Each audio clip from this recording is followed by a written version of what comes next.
Also, because bureaucrats miss opportunities to make money.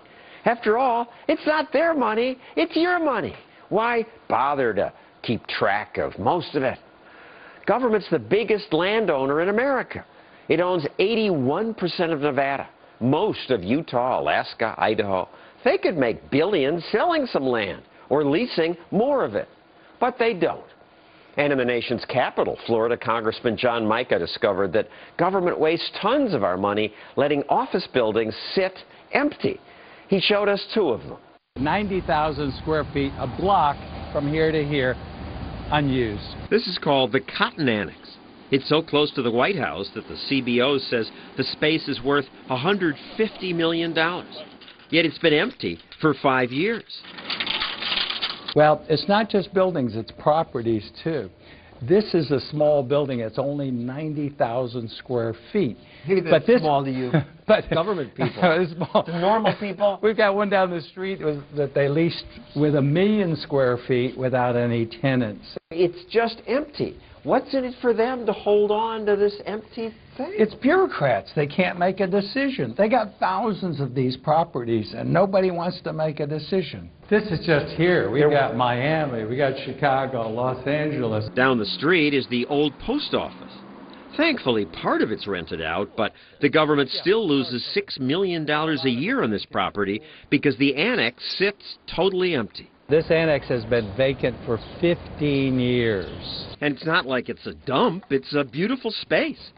Now I know some GSA employees were caught making these rap videos where they brag about wasting our money. 'Cause I buy everything I feel rappers can't afford. But they didn't all do this, and even these 2 didn't do it all the time. I don't get the motivation. I assume they want to do a good job. They're decent people. You're missing the point. There is no motivation in government. Come on, no motivation in government? Congressman Mica joins us now. No motivation? Well, that's our job, actually, to motivate. And the taxpayers left holding the bag, they're back home. They don't see this going on. No one pays attention. And we're sitting on valuable assets when we're running up trillion-dollar deficits.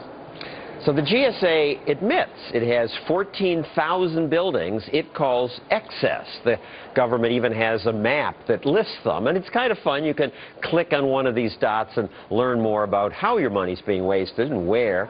I'll post a link to this website at johnstossel.com. But Congressman Mica, the 14,000 excess buildings that they admit to don't even include the empty buildings you just showed us? Well, there are many more, and then we're only talking about what's under GSA control. You've got post offices and military installations outside of our jurisdiction that are also sitting vacant. The OMB sent us a response to our questions. They say, a year ago, the president called on Congress to address wasteful excess property cut through the red tape, and currently the government has 20 steps it must go through before moving a property to sale. They say it's Congress's fault. Well, part of it is Congress's fault, and some people do benefit by keeping things the way they are. The OMB says we couldn't wait for Congress, so we've aggressively cut excess real estate costs by over $1.5 billion.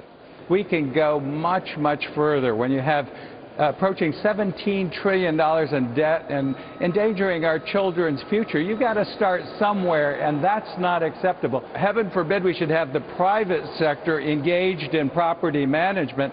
Only the government can do it best. That's a flawed philosophy and a flawed way of conducting the people's business. You used to be a private developer, so you understand the differences.